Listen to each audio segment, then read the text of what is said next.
Hi,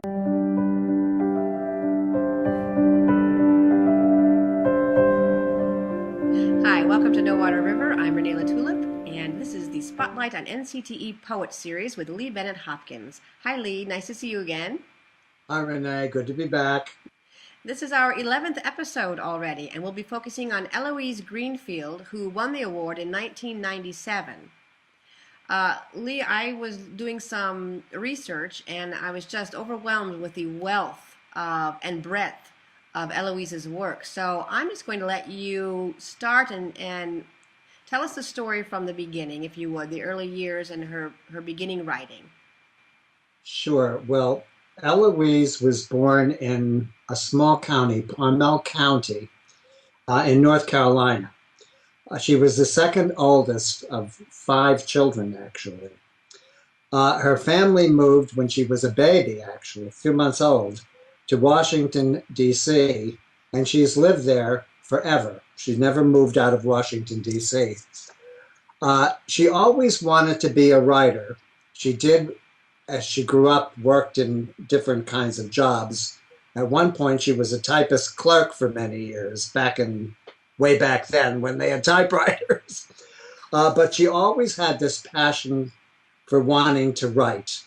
And it wasn't until 1962 that she finally had a small poem published on the editorial page of the Hartford Times, an adult poem which she had published, and she was thrilled. She finally breaks into the world of publishing.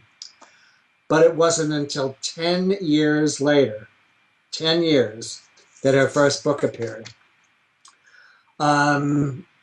Since then, she has done, my goodness, probably over 40, 50 books, including picture books, biography, fiction, and of course, poetry. And of course, her first book of poetry for children was Honey, I Love, published in 1978.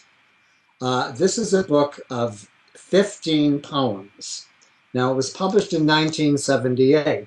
It's been popular for decades and decades. This is one of Eloise's still most favorite and favored book of all times.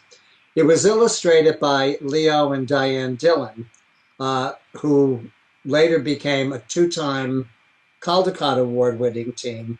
And interestingly enough, they won the Caldecott Award 2 years in a row. Rather fascinating history. I was unable to find Honey, I Love in my area, unfortunately. So would it be possible for you to share a poem with us from that book? Yes, I'll read a poem that she wrote called Things. It's a poem that has been reprinted in many, many anthologies. It's been done on CDs. As a matter of fact, it's one of Ashley Bryan's favorite poems to perform. And it was also read at the luncheon when Eloise won the NCTE Poetry Award the year she won it. So I'll try to do it justice. A poem called Things. Went to the corner, walked in the store, bought me some candy. Ain't got it no more. Ain't got it no more. Went to the beach, played on the shore, built me a sand house. Ain't got it no more. Ain't got it no more. Went to the kitchen, lay down on the floor, made me a poem. Still got it. Still got it. Wonderful. Now, Eloise has won quite a few awards over the years, but I think one of the most important was the Coretta Scott King Award, which she won for her popular book, Nathaniel Talking. Could you tell us a little bit about that one? Nathaniel Talking is a book that is very, very close to her heart. She said about this book, she said when she wrote it, Nathaniel, who is a fictional character, he just wouldn't let go. Quote, I had planned to write only one poem, a rap poem, mostly for fun and an excuse to play with words. And so I began, expecting to have a brief acquaintance with a small boy who loved to rap. But by the time I had written the first few words of Nathaniel's rap, I knew that the boy was not going to let go of my life and would be with me for a long time. Nathaniel talked, but he didn't talk to me. My characters never do. Although they are aware of my presence and allow me to stay, they trust me. They recognize my need to sit in their world and watch them. My hope is that children who get to meet Nathaniel will find fun and inspiration in his words. For myself, giving him birth and the means of expression has been and will always be a memorable experience. I am grateful that my child, Nathaniel, was not just passing through, he came to stay. Another important aspect of Eloise's career is her adult writing. One of her very, very popular books is Child Times. This is a three-generation memoir of a grandmother, a mother, and a daughter growing up between the 1880s and the 1950s. It's a very, very personal book of hers, dealing with her entire background. About the book, she said, "People are a part of their time. They are affected during the time that they live by the things that happen in their world, big things and small things, a war, an invention such as radio or television, a birthday party, a kiss. All these experiences help to shape people, and they in turn help to shape the present and the future.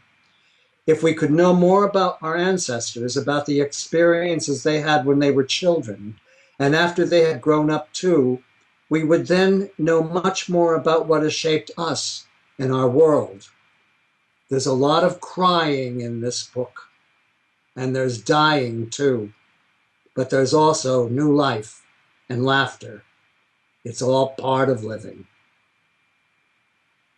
Since she does write across so many genres, she must have some sort of philosophy of writing or writing for children. Do you know anything about that you could share with us, Lee?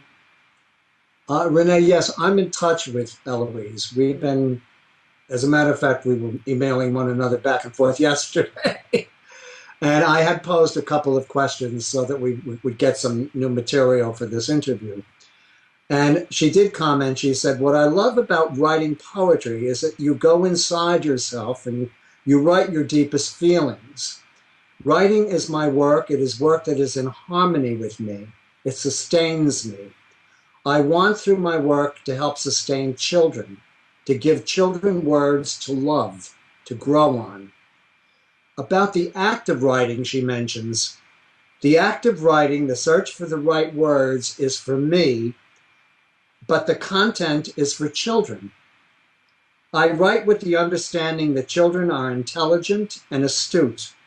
They have emotions, wit, humor, curiosity, experiences to remember, relationships, struggles. They are intrigued by sounds and visual images. They like to laugh, think, care, be a little frightened sometimes.